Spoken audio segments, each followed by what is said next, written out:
Coordinate bond की बात करें तो अनइक्वल शेयरिंग होता है। टाइप ऑफ कोऑर्डिनेट बॉन्ड की बात कर रहे हैं, दो तरह का होता है। कोऑर्डिनेट सिग्मा बॉन्ड क्या होता है देखो, जैसे ये BF3 है, इसमें बोरोन के पास एक वैकेंट ऑर्बिटल है, अमोनिया के पास एक लोन पेयर है, तो अमोनिया अपना लोन पेयर इसको दे देता है। दोबारा देखो, कल है, कल कल होती है, मैं लिख देता हूँ टाइमिंग, आज के बार है Wednesday, TTS।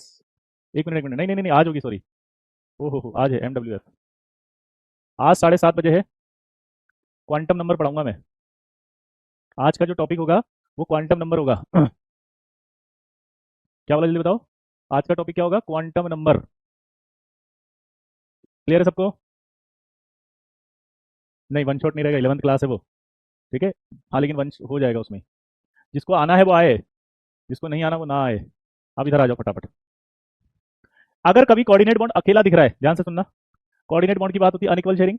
Type of coordinate दो तरह का होता है, सिग्मा कोऑर्डिनेट और पाई कोऑर्डिनेट। सिग्मा कोऑर्डिनेट कब होगा? जब अकेला हो, इन दोनों के बीच में अकेला बॉन्ड है, ठीक है, सिग्मा कोऑर्डिनेट। उस तरफ आओ। अगर कोऑर्डिनेट बॉन्ड किसी के साथ है तो उसको क्या कहेंगे? Pi coordinate. दोबारा बोलो। अगर किसी के साथ है, दिख रहा है ना ये किसी के साथ है तो इसे क्या कहेंगे? Pi coordinate. ये किसी के साथ नहीं है, अकेला है, तो सिग्मा कोऑर्डिनेट। और सिग्मा कोऑर्डिनेट को जब सिग्मा बॉन्ड काउंट करने के लिए क्वेश्चन पूछे तो वो सिग्मा बॉन्ड की तरह काउंट करना है। क्लियर है?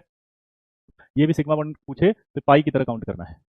ये पाई बॉन्ड की तरह काउंट होगा गिनती में, ये अभी करेंगे इस तरह के सवाल बाद में। ठीक है, तो पहले हम पढ़ेंगे अब, ये आपका लुइस एक तरह से कंप्लीट है। अब हम पढ़ेंगे इसके अंदर type of bond. Chemical bond, chemical bond में पहला बॉन्ड कौन सा होता है बताओ? Ionic bond. आयनिक बॉन्ड में क्या होता है? व्हेन क्या होगा? Electron complete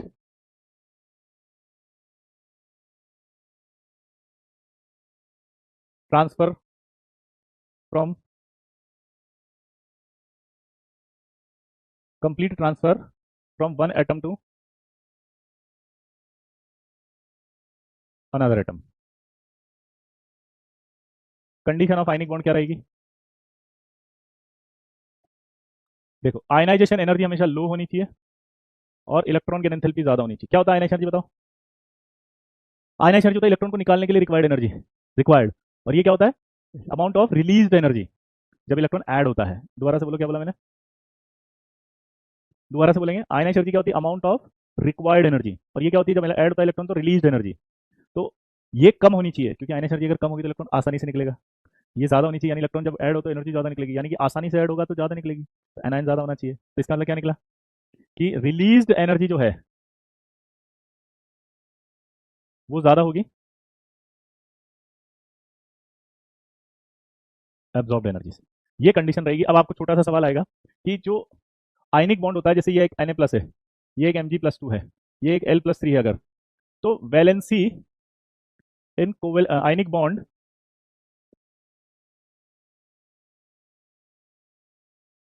is called electrovalency. दोबारा से बोलो। आयनिक बॉन्ड के अंदर जो वैलेंसी होती है उसका नाम इलेक्ट्रोवैलेंसी, कोवेलेंट बॉन्ड के अंदर जो वैलेंसी होती है उसका नाम होता है कोवेलेंसी। तो एक डाउट और क्लियर हो गया? जल्दी बोलो, कोवेलेंसी क्या होती है?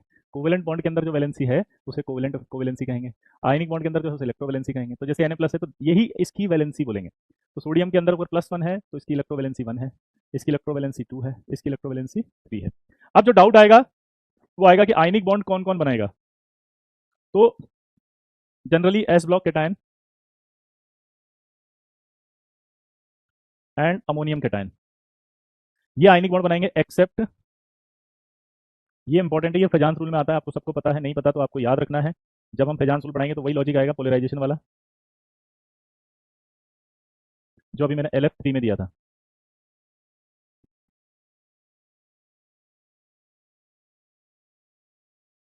ये आपके प्रीडोमिनेंटली कोवेलेंट होते हैं।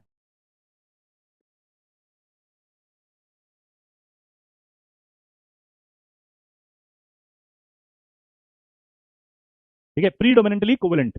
तो आज के बाद आपको अगर एन आयनिक बॉन्ड देखने की सोचनी है कि किसमें आयनिक बॉन्ड है, तो खट से आप बता दोगे कि भाई इनमें आयनिक बॉन्ड होता है और इनमें कोवेलेंट होता है। समझिए बात को? कोई डाउट? क्लियर है? सिंपल। बोल मेरे बोल। अब अगर मैं आपसे बात करूं तो जनरली आयनिक बॉन्ड जो है वो कौन बनाएगा? हेलोजन्स। ये पहले एल्कली मेटल्स, क्योंकि इन्हीं का आयनिक बॉन्ड आयनिक एनर्जी कम होती है, alkali metals and alkaline earth metals with oxygen family and halogen family. Oxygen family कौन सी होती है बताओ? 6A, यानी कि first A, second A with 6A and 7th ए, ये आपस में बना सकते हैं क्योंकि इनका आयनाइज एनर्जी कम होगा और इनका इलेक्ट्रॉन गेन एंथैल्पी ज्यादा होगा। अगर आपने नहीं पढ़ा तो कोई बात नहीं, क्लियर है बस? ये एक्सेप्ट था, ये कोवेलेंट है, ये भी कोवेलेंट है, ठीक है, क्लियर है? सर Na प्लस की वैलेंसी जीरो होगी ना? नहीं, वैलेंसी नहीं बोलेंगे उसको, कोवेलेंट इलेक्ट्रो वैलेंसी बोलेंगे। और इलेक्ट्रो वैलेंसी क्या होगी बताओ? +1, क्लियर है बॉस? तो अगर आपसे कभी क्वेश्चन दे तो आप बता सकते हो, जैसे उसने क्वेश्चन दिया आपसे, करके बताओ। ये भी एग्जाम में आया हुआ है, which of the following set of options can form ionic bond if atomic number of noble gas is Z?